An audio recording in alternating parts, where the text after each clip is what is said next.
जहानाबाद की NEET aspirant संवेदना की संदिग्ध बलात्कार और हत्या के मामले में अब बड़ा अपडेट सामने आया है। राजधानी पटना में नीट की तैयारी कर रही छात्रा के साथ संदिग्ध दुष्कर्म और मौत मामले में पटना पुलिस के बड़े अधिकारियों ने प्रेस कॉन्फ्रेंस कर बड़ी जानकारी दी। पटना के एसएसपी कार्तिकेय शर्मा ने अब तक की जांच की स्थिति बताई है और उन्होंने ये माना है कि शुरुआती जांच में पटना पुलिस के अफसरों से गलती हुई थी। चित्रगुप्त नगर थाना की एसएचओ रोशनी कुमारी की ओर से लापरवाही बरती गई। कदम कुआं थाना के इंचार्ज पर भी लापरवाही का आरोप लगा है, जिनके खिलाफ एक्शन लेते हुए अनुशासनात्मक कार्रवाई की जा रही है। रही बात केस की, तो पीड़िता के परिवार से मिली जानकारी के आधार पर प्राथमिकी दर्ज कर विधिवत अनुसंधान शुरू किया गया था। पहले दिन परिवार के लोगों ने पुलिस से कार्रवाई से इनकार किया था। बाद में उन्होंने 9 जनवरी को पुलिस को कॉल कर बुलाया। मामले में जांच आगे बढ़ी और लामा रिपोर्ट के साथ पोस्टमार्टम रिपोर्ट में भी कई तरह के खुलासे हुए, जिसमें सबसे अहम बात है कि पीड़िता के कपड़ों पर स्पर्म की पुष्टि की गई। जो इसमें कांड का विश्लेषण किया गया तो ये जानकारी प्राप्त हुई कि 6 तारीख को पीड़िता को हॉस्टल के कमरे से निकाल के डॉक्टर सजानंद के अस्पताल लाया गया था। फिर समुचित इलाज हेतु जो परिजनों के द्वारा ही इनको प्रभात मेमोरियल अस्पताल ले जाया गया। अग्रता अनुसंधान में बात निकल के आई कि जब इनको प्रभात मेमोरियल अस्पताल ले जाया गया तो वहाँ पे ये कोशिश की गई कि पुलिस केस दर्ज ना हो, परंतु प्रभात मेमोरियल के द्वारा 6 तारीख को एमएलसी काटा गया और थाना को इसके बारे में सूचना दी गई। थाना को सूचना प्राप्त होने पर एक महिला सब इंस्पेक्टर के द्वारा वहाँ पे आई, जो इनके परिजनों से मिली। परिजनों के द्वारा बताया गया कि जब वो होश में आएंगी तब इनका अपना बयान दर्ज करके अग्रता कांड दर्ज करेंगे वे लोग। महिला सब इंस्पेक्टर के द्वारा वहाँ के परिजनों को नंबर दिया गया अपना कि अगर कुछ भी इसमें तो ये पूरा मामला क्या है, अब तक क्या क्या हुआ है, सब कुछ आपको एक रिपोर्ट में दिखाते हैं।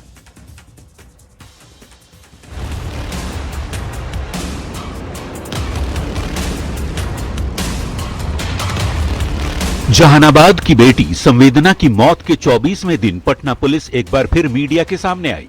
पटना पुलिस के बड़े अधिकारियों ने प्रेस कॉन्फ्रेंस किया, लेकिन मीडिया के सवालों के जवाब नहीं दिए। प्रेस कॉन्फ्रेंस में पटना के एसएसपी कार्तिकेय शर्मा ने अब तक की जांच की स्थिति बताई और ये माना कि शुरुआती जांच में पटना पुलिस के अफसरों से गलती हुई।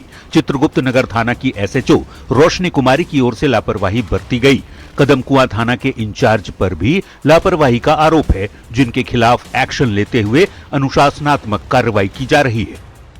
जब 6 तारीख को सब इंस्पेक्टर के द्वारा विजिट किया गया था और उसमें जो कदम कुआं थाना में प्रभार में जो चल रहे थे उनको तुरंत इसके बारे में सूचना चित्रगुप्त नगर थाना प्रभारी को देना चाहिए था और जो चित्रगुप्त नगर थाना प्रभारी उनको भी इसमें अग्रता कार्रवाई करनी चाहिए थी, इसलिए उन पर अभी अनुशासनिक कार्रवाई की जा रही है।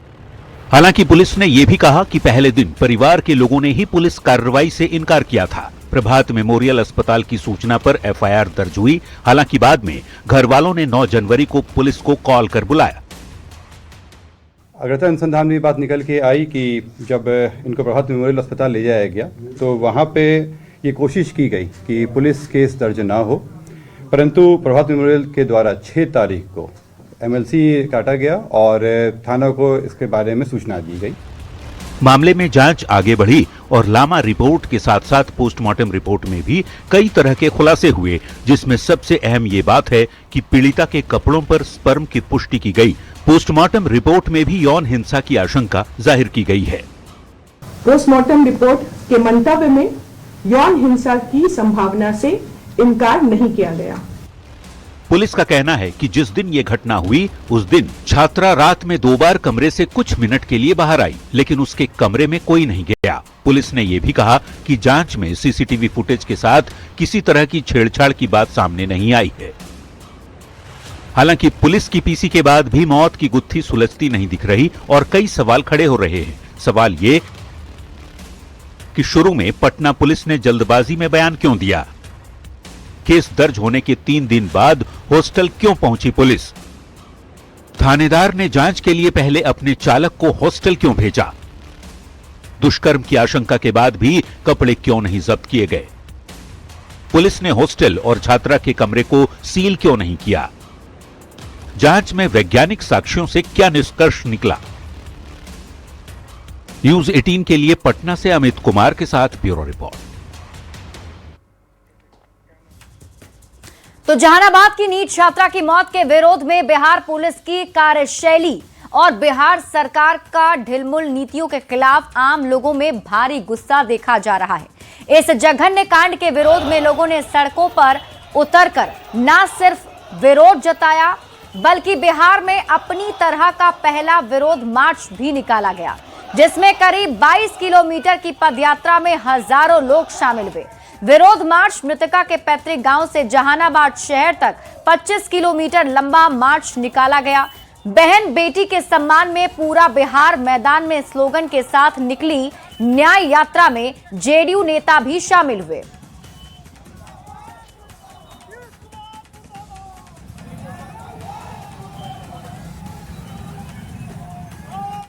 बढ़ते आगे और बात अगली खबर की। छपरा के चर्चित सरिता हत्याकांड में एसआईटी ने घटना के मुख्य आरोपी और मृतका के पति सत्येंद्र को गिरफ्तार कर लिया है। आरोपी की गिरफ्तारी के बाद मृतक सरिता के परिजनों को न्याय की उम्मीद जग गई है।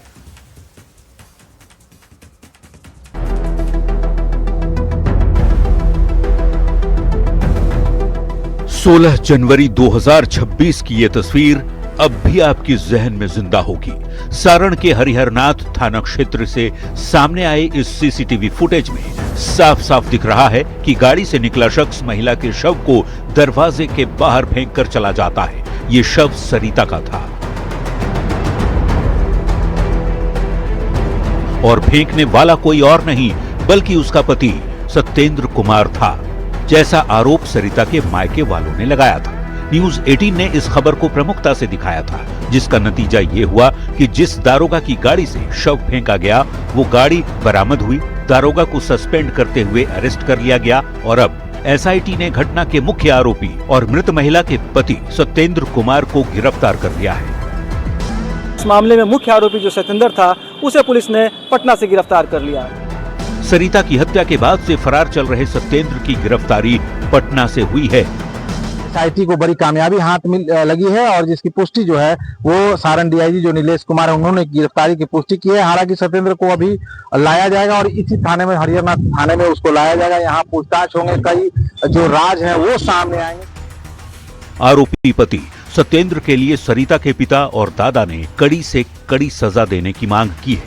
तो जो हो गया सो हो गया, लौट के थोड़े आ सकती है गाड़ी पे। तकलीफ है, तकलीफें है, फिर भी न्याय मिलना चाहिए। हाँ। अच्छा, लग रहा है कि न्याय मिलेगा। अब न्याय मिल जाता है, उम्मीद है। सरिता की हत्या के बाद जिस ढंग से शव को उसके मायके में घर के दरवाजे पर फेंका गया, इस तस्वीर ने सबको हिलाकर रख दिया था। घर वालों ने सरिता के पति पर दहेज के लिए हत्या कर शव फेंकने का आरोप लगाया था। न्यूज 18 के लिए छपरा से संतोष और वैशाली से प्रफुल्ल के साथ ब्यूरो रिपोर्ट।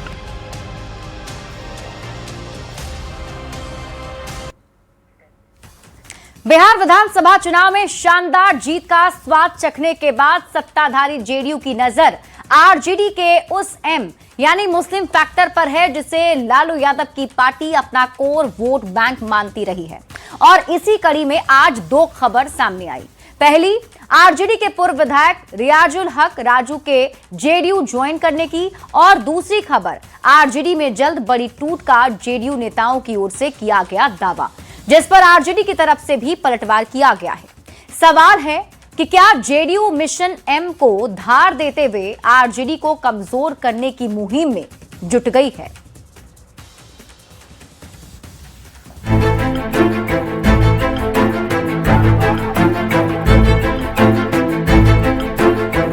पटना का जेडीयू दफ्तर पार्टी सिंबल वाली टोपी, सफेद और हरे रंग का पट्टा पहनाए जाते और फिर फूलों की बड़ी सी माला के साथ एक फ्रेम में खड़े जेडीयू प्रदेश अध्यक्ष उमेश कुशवाहा और मंत्री श्रवण कुमार के साथ दिख रहे ये हैं रियाजुल हक राजू, जो आरजेडी के लंबे समय तक विधायक रह चुके हैं। लालू तेजस्वी की पार्टी के करीबी रहे रियाजुल के सुर जेडीयू में शामिल होते ही बदल गए और उत्साहित जेडीयू प्रदेश अध्यक्ष भी कहने लगे कि ये तो शुरुआत है, आरजेडी में बहुत जल्द बड़ी टूट होने वाली है। गरीबों का पार्टी नहीं रह गई। पूंजीपति लोग जाते हैं और डिक्टेटरशाही लाटशाही उसमें है। इसलिए मैं अपने भी लोगों से पूरे बिहार में घूमकर आह्वान करूंगा कि आप लोग नीतीश जी के नेतृत्व में आइए। जनता दल परिवार का हिस्सा बनने के लिए मैं इनको तहे दिल से, मैं रियाजुल हक साहब को और इनके साथ आए हुए सैकड़ों जो आरजेडी छोड़कर आज आए हैं, पार्टी का हिस्सा बन रहे जनता दल का, तहे दिल से इनका अभिनंदन करता हूं। रियाजुल हक राजू के जेडीयू का दामन थामते ही सियासत टूट के दावे पर घूमने लगती। जेडीयू के कुछ और बड़े नेता नीरज कुमार और राजीव रंजन ने दावा किया कि बहुत जल्द आरजेडी में बड़ी टूट होगी। अभी तो सिर्फ ट्रेलर है, पिक्चर अभी बाकी। तो अभी तो यह झांकी है जनाब। रियाजुल हक साहब का ज्वाइनिंग तो एक झांकी है। सच है कि अभी फिल्म आना बाकी है। विधानसभा के चलते सत्र में देखते रहिए आगे आगे होता क्या है। राजनैतिक रूप से निष्प्राण कर देंगे राष्ट्रीय जनता दल को। देखिए, रियाजुल हक राजू जैसे नेताओं ने आरजेडी को एक मजबूत राजनीतिक दल बनाने में बड़ी भूमिका का निर्वहन किया है। समाजवादी पृष्ठभूमि के नेता हैं, लेकिन तेजस्वी यादव के अहंकार और पार्टी नेताओं कार्यकर्ताओं के साथ जो उनकी दूरी बढ़ी है, उसका ये दुष्परिणाम है कि रियाजुल हक जैसे लोग अब राजद का दामन छोड़ रहे हैं। और ये आने वाले दिनों में जो भगदड़ है वो आपको काफी बड़े आकार में दिखेगी। जेडीयू के दावे के बाद पलटवार आरजेडी की ओर से मुख्य प्रवक्ता शक्ति यादव ने किया। कहा, इस तरह के दावे को हम तवज्जो नहीं देते। वो काम नोटिस नहीं लेते हैं। और एक बात और जान लीजिए, बिहार को जिंदा लाश के हवाले कर दिया गया है। बिहार जिंदा लाश बन गया है बिहार। उसमें कई संस्थाओं का संरक्षण प्राप्त है जिंदा लाश बनाने में। बिहार विधानमंडल के बजट सत्र के बीच आरजेडी में टूट का जेडीयू भले दावा कर रही हो, पर आरजेडी की ओर से इसका पुरजोर खंडन किया गया है। वैसे चुनावी तूफान के बाद शांत बिहार की सियासत में सत्ता पर काबिज नीतीश की पार्टी की नजर आरजेडी के उस एम फैक्टर पर है जिसके दम पर लंबे वक्त तक लालू प्रसाद की पार्टी ने शासन किया। तभी आने वाले समय में आरजेडी के और कमजोर होने का भी दावा जेडीयू की ओर से किया जा रहा है। न्यूज 18 के लिए पटना से आनंद अमृतराज के साथ अमित कुमार की रिपोर्ट। देखिए, बिहार में शराबबंदी लागू है, उसके बाद भी शराब के साथ सूखे नशे की खेप जब्त हो रही है। बुधवार को मोतिहारी में 4 करोड़ का गांजा जब्त किया गया। वहीं पटना में 1 करोड़ कीमत की शराब जब्त की गई। गांजा और शराब के साथ छोटे स्तर का तस्कर गिरफ्तार हुआ, लेकिन नशे के नेक्सस की बड़ी मछली कब पकड़ में आएगी कोई नहीं जानता। साथ ही बड़ा सवाल उठ रहा है कि नशेबाज आखिर नशे से बाज क्यों नहीं आते। पूरी खबर इस रिपोर्ट में। शराबबंदी वाले बिहार में हावी हैं नशेबाज। मोतिहारी से पटना तक नशे का कारोबार। पुलिस की चुस्ती को माफिया की चुनौती। नशेबाज नशे से बाज आते क्यों नहीं।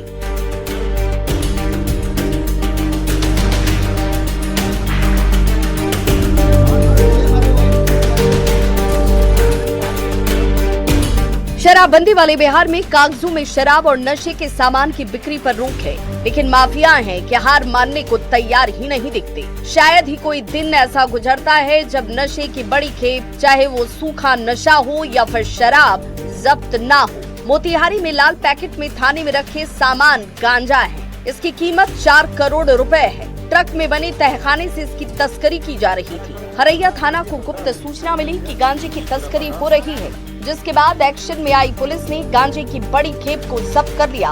इस गांजे की तस्करी का अंतर्राष्ट्रीय कनेक्शन भी सामने आया है, जिसकी पड़ताल जारी है।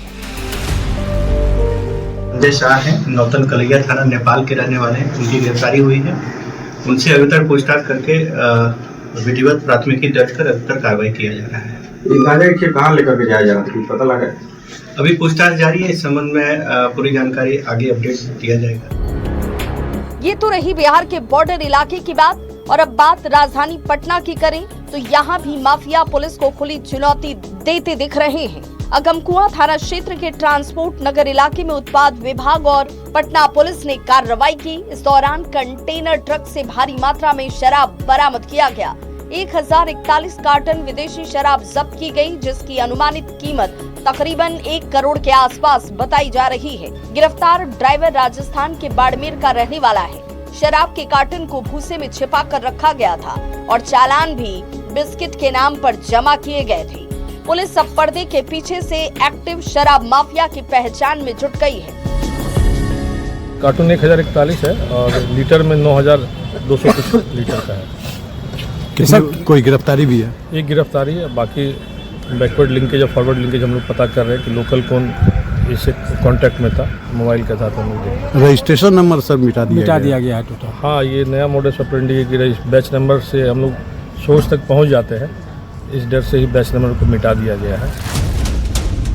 बिहार में शराबबंदी लागू होने के बाद भी शराब की बिक्री और काला धंधा जारी है। सरकार की नीयत और नीति मजबूत है, लेकिन उस कानून को लागू करने में जुटी एजेंसियों पर लापरवाही के गंभीर आरोप लग रहे हैं। राजधानी से लेकर बॉर्डर के इलाके तक नशे का कारोबार फल फूल रहा है और उस पर रोक लगाने में पुलिस प्रशासन विफल साबित होता दिख रहा है। ऐसे में बड़ा सवाल उठता है कि आखिर नशेबाज नशे के कारोबार से बाज क्यों नहीं आ रहे। न्यूज़ 18 के लिए मोतिहारी से अवनीश कुमार सिंह के साथ पटना सिटी से मनोज सिन्हा की रिपोर्ट। और अब रुक करते हैं इस वक्त की बड़ी खबर की ओर। बड़ी खबर आपको बताते हैं, महिलाओं की सुरक्षा के लिए बड़ा निर्देश दिया गया है। गृह मंत्री सम्राट चौधरी ने बड़ा निर्देश जारी किया, जिसमें सभी गर्ल्स हॉस्टल लॉज में 24 घंटे महिला वार्डन की नियुक्ति अनिवार्य होगी। वार्डन, गार्ड, रसोइया और सफाई कर्मी सहित हर कर्मचारी का पुलिस सत्यापन जरूरी होगा। मुख्य गेट, गलियारा, डाइनिंग एरिया सहित सीसीटीवी कैमरे लगे होंगे। पुरुषों का प्रवेश हॉस्टल के कमरों वाले हिस्से में प्रतिबंधित रहेगा। पुलिस, महिला हेल्प डेस्क और अभया ब्रिगेड समय समय पर सुरक्षा निगरानी करेंगे। तो न्यूज़ 18 की खबर का बहुत बड़ा असर हुआ है। देखिए, न्यूज़ 18 ने ये पड़ताल की थी कि पटना में जो हॉस्टल चल रहे हैं वहां पर लड़कियों की सुरक्षा को लेकर क्या तैयारी है, जिसमें कई जो हॉस्टल थे वो इसमें फेल नजर आए थे। न्यूज़ 18 संवाददाता शैलेंद्र अधिक जानकारी के साथ जुड़ गए। शैलेंद्र, न्यूज़ 18 ने एक खबर प्रमुखता से दिखाई, हमने वो पड़ताल भी की कि सुरक्षा के क्या इंतजाम हॉस्टल्स में हैं। अब इसका बड़ा असर हुआ है। बिल्कुल, देखिए, जब से ये घटना घटी उसके बाद से ये सवाल उठ रहे थे कि आखिर पटना शहर या पूरे बिहार में जो गर्ल्स हॉस्टल हैं उनकी सुरक्षा के लिए क्या मापदंड है। और बार बार ये लोग सवाल भी पूछ रहे थे, क्योंकि जिस तरीके से गली मोहल्ले में लोग गर्ल्स हॉस्टल खोल दे रहे हैं, कई घटनाएं घट रही हैं, उसके बाद अब सरकार देर से सही लेकिन सरकार अब जागी है और सरकार ने इसके लिए गाइडलाइन जारी कर दिए हैं। और जो गाइडलाइन का अब देखना होगा कि पालन कितने बड़े स्तर पर किया जा रहा है, नहीं किया जा रहा है, इन चीजों को भी सरकार को देखना होगा। क्योंकि इसके पहले भी सरकार ने कई गाइडलाइन जारी किए, लेकिन उनका पालन कितना हो रहा है। खासतौर पर यदि हम इस गाइडलाइन की बात करें तो सरकार ने साफ तौर पर यह कहा है कि हॉस्टल के वार्डन, रसोइया और सफाई कर्मी सभी जितने भी कर्मचारी वहां होंगे उनका पुलिस सत्यापन जरूरी है। सभी जो गर्ल्स हॉस्टल और लॉज हैं 24 घंटा महिला वार्डन की नियुक्ति अनिवार्य है। साथ ही साथ अभया ब्रिगेड नियमित इसकी जांच करेंगे। तो कुल मिला के कहा जा सकता है कि सरकार अब सख्त कदम उठाने जा रही है, लेकिन घटना घटने के बाद यदि यही कदम पहले उठाया गया होता और इस तरीके से इन चीजों की जांच होती तो शायद हाल के दिनों में जो घटनाएं घटी हैं वो घटनाएं नहीं घटती। और वाकई इसकी जरूरत भी है, क्योंकि पटना में हजारों की संख्या में जो गर्ल्स हॉस्टल हैं या फिर अलग से बॉयज हॉस्टल की हम बात कर लें तो हॉस्टल यहाँ संचालित किए जा रहे हैं और सरकार को उसके लिए गाइडलाइन लाना चाहिए और काफी मजबूती से इसका पालन भी करवाना चाहिए। जी शैलेंद्र, आप इस खबर पर नजर बनाकर रखिए, शुक्रिया इस अपडेट के लिए। देखिए, समस्तीपुर पुलिस ने नशे के कारोबार के खिलाफ बड़ी कार्रवाई की है। पुलिस ने 2203 कोडीन युक्त कफ सिरप की बोतल बरामद की है। खजूरी से दलसिंह सराय जाने वाली SH 88 पर अरमौली गांव में विकास ढाबा के पास एक कार से इसे बरामद किया गया है। तलाशी के दौरान कार की डिक्की और सीट के नीचे से प्रतिबंधित कफ सिरप जब्त की गई। कार के ड्राइवर को गिरफ्तार कर लिया गया। पुलिस के मुताबिक आरोपी का आपराधिक इतिहास भी रहा है और नवादा के कासनगर थाना में उस पर केस भी दर्ज है। इस मामले में घटहो थाना में एनडीपीएस एक्ट के तहत केस दर्ज कर आगे की कार्रवाई की जा रही है। सूचना के क्रम में जब थाना द्वारा जब वहां पर जाया जाता है घटनास्थल पे, तो वहां देखते हैं कि गाड़ी में कुछ ऐसी सामानें जो है वो बरामद होती हैं। उसको जब थाने पर लाया जाता है, थाने पर लाने के क्रम में जब इसका सीजर बनाया जाता है, उसमें पाया जाता है कि भाई इसमें 2203 जो कफ सिरप की बोतलें हैं वो उसमें मिलती हैं। उसका सत्यापन किया था। उसी क्रम में जो एक व्यक्ति है जो उस गाड़ी का चालक था, उसकी भी गिरफ्तारी सुनिश्चित की जाती है। और इस बीच रुक कर लेते हैं बड़ी खबर की ओर। बड़ी खबर आपको दरभंगा से बताते हैं, जहां मजदूरी विवाद से शुरू हुआ झगड़ा जातीय टकराव में बदलता दिख रहा है। आरोप है कि उच्च जाति के लोगों पर SC/ST एक्ट में केस दर्ज करा दिया गया है और इसमें 70 नामजद और 150 लोगों पर केस दर्ज हुआ है। अब तक 12 लोग गिरफ्तार कर लिए गए हैं, जबकि गांव के पुरुष गिरफ्तारी के डर से गांव से फरार हैं। इस मामले में बड़ा पक्ष ये भी है कि इसमें आपसी रंजिश में SC/ST का एक्ट का सहारा लेकर जबरन फंसाने का आरोप लग रहा है, जिस पर राज्य अनुसूचित जाति जनजाति आयोग के अध्यक्ष ने संज्ञान लिया है और पीड़ितों के उचित इलाज और मुआवजा का भरोसा दिलाया गया है। कुशेश्वर स्थान थाना क्षेत्र के हरिनगर गांव का ये मामला है, जहां मजदूरी के बकाए पैसे को लेकर विवाद शुरू हुआ था। 30 जनवरी को शुरू हुए मामले ने तूल पकड़ा, जिसके बाद इसे जातीय रंग भी देने का आरोप लग रहा है। समाज जैते भेल रहे आ नहीं भेल रहे, नहीं मान देलिए, फिर से अहाँ फैसला कर तो समाज के बैसा गाँव के जमे रहे, जमे के अधिकार देते। कहाँ के रहने वाले हैं? सब हरिनगर का ही है सर। मतलब टोल हम लोग पुआई टोल और पचवाई टोल, पुआई टोल से वो लोग आए। कितने लोग थे? 250 से ऊपर था सर। पूरा रोड जाम था, बच्चा से लेके सीनियर तक सब आया था। जो व्यक्ति मेन अभियुक्त है उसको क्यों छोड़ा गया? उसको गिरफ्तारी करना चाहिए, उसके नाम से FIR दर्ज होनी चाहिए, उसको और निर्दोष व्यक्ति को सजा नहीं होनी चाहिए। क्या लगता है निर्दोष पर भी FIR हो गया है? निर्दोष कुछ उसमें निर्दोष भी है, उसमें भी FIR हुआ है। कहीं नहीं हो सकता, तो इसको एक तरह से समझ संज्ञान लीजिए, तो एक तरह से देखिए तो ये राइट का समस्या हो गया था। एक तरफ एक जात हो गया था, एक तरफ एक जात हो गया था। मामला तो सिर्फ पैसे का लेन देन दो पक्ष का था। तो मामला बहुत बड़ा नहीं था, छोटा ही था, लेकिन गुंडा तो लोग इसको हाईलाइट कर दिया। लेन देन का 2 लोगों का मामला है, उसी में उन 2 लोगों के विवाद को जातिगत रूप दिया गया है और एक पक्ष जो अनुसूचित जाति के हैं उनके ऊपर ज्यादती की गई है। प्रथम दृष्टि पे आया मामला प्रकाश में आया है, तो जो भी दूसरे पक्ष के लोग हैं उनके विरुद्ध कार्रवाई की जाए। बड़ी खबर आपको रोहतास से बताते हैं, जहां डेहरी में पत्नी की हत्या कर लाल रंग की ट्रॉली बैग में शव को पैक कर फेंकने के मामले में बड़ा खुलासा हुआ है। हत्यारा पति ने पत्नी की गला दबाकर मौत के घाट उतारा था और 2 दिनों तक शव को अपने घर में ही रखा था। इस दौरान अपने 2.5 साल के बेटे के साथ घर में ही मौजूद रहा। पुलिस ने हत्यारे पति कयामुद्दीन अंसारी को कैमूर जिला के सोनहन से गिरफ्तार किया है। डेहरी के ASP अतुलेश झा ने बताया कि 30 जनवरी को कयामुद्दीन ने अपनी पत्नी मेहरून खातून की गला दबाकर हत्या कर दी थी। उसे शक था कि उसकी पत्नी का गैर मर्द से शारीरिक संबंध है, लेकिन हत्या के बाद शव को ठिकाने लगाने के लिए वो 2 दिनों तक घर में ही रखा। गिरफ्तार जो मृतिका के पति हैं कयामुद्दीन, इन्होंने पूछताछ के क्रम में इस घटना में अपने संलिप्तता कबूली है और इसके संबंध में बताया है कि इनको शक था कि इनकी महिला का पराये पुरुष से संबंध था। इसको लेकर के इनके घर में तनाव का माहौल था। कुछ समय से इन्होंने प्लान किया था कि इनको अपने रास्ते से हटा देंगे एवं इनकी हत्या कर देंगे और इसी क्रम में दिनांक 30/1/2026 की रात्रि में अपने घर में ही मौका पाकर इन्होंने अपनी पत्नी की गला घोंटकर हत्या कर दी।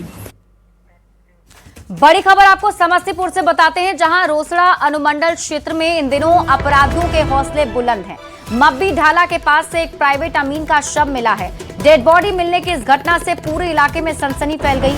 देखते ही देखते मौके पर सैकड़ों लोगों की भीड़ भी जमा हो गई। मृतक की पहचान टुनटुन राउत के रूप में की गई है, जो रोसड़ा के शारदा नगर में पिछले 10 साल से अपना मकान बनाकर रह रहे थे। मृतक टुनटुन रावत मंगलवार की सुबह जमीन मापी करने के लिए गए हुए थे।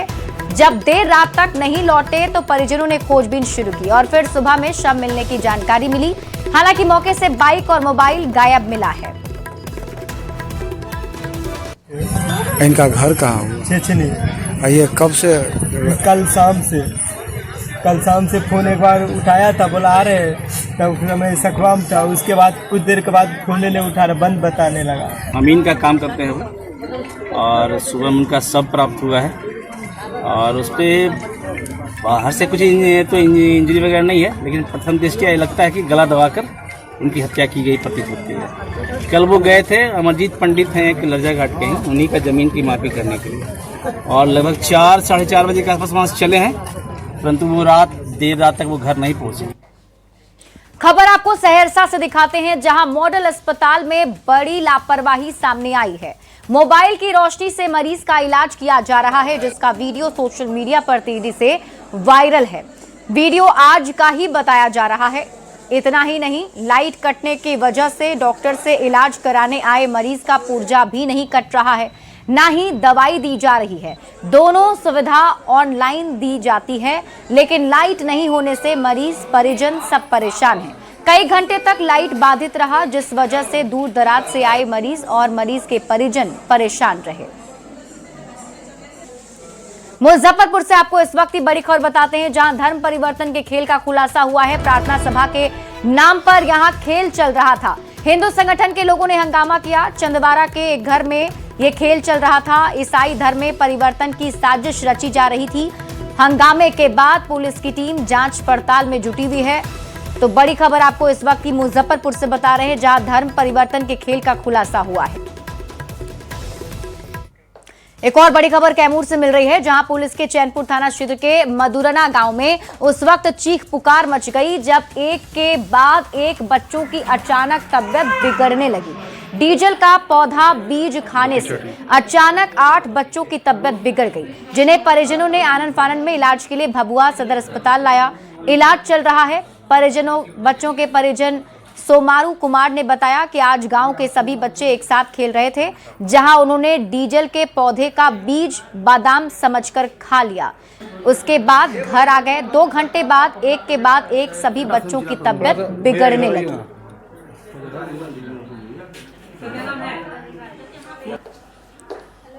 उधर सब खेलने गया था और डीजल का जो पौधा होता है उसी का बीज लोग खा लिया, और खाने के बाद उसका मतलब 2 घंटा के बाद उसको मतलब उल्टी लगा होने, तो हम लोग चैनपुर लेकर गए। चैनपुर से रिपोर्ट होकर हम लोग सदर अस्पताल भगवान लेकर आए हैं।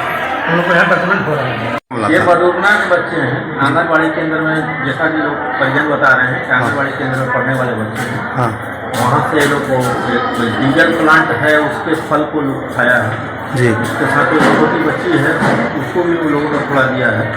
पेट दर्द, उल्टी, बेचैनी की शिकायत को लेकर के लोग यहाँ आए हैं और हम लोग उनको भर्ती करके इलाज कर रहे हैं।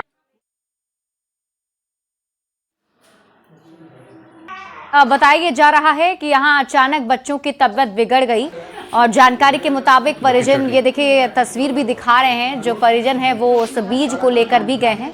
ये बीज बताया जा रहा है डीजल पौधे का बीज है, लेकिन बच्चों ने इसे बादाम समझकर इसे खा लिया, जिस वजह से उनकी तबीयत जो है वो बिगड़ गई। तो तबीयत जो है वो बिगड़ गई, जिसके बाद सभी को हॉस्पिटल में एडमिट कराया गया है। हालांकि बच्चों की हालत अभी थोड़ी बेहतर बताई जा रही है और सभी का इलाज चल रहा है। एक साथ 8 बच्चे के बीमार हो जाने की वजह से थोड़ी परेशानी भी आई। परिजन घबरा भी गए कि आखिर बच्चों को क्या हो गया है, लेकिन तब जाकर पता चला कि सभी बच्चे खेल रहे थे और तभी इन्होंने डीजल पौधे के बीज को बादाम समझकर खा लिया था, जिस वजह से बच्चों की तबीयत बिगड़ गई। ये आशीर्वाद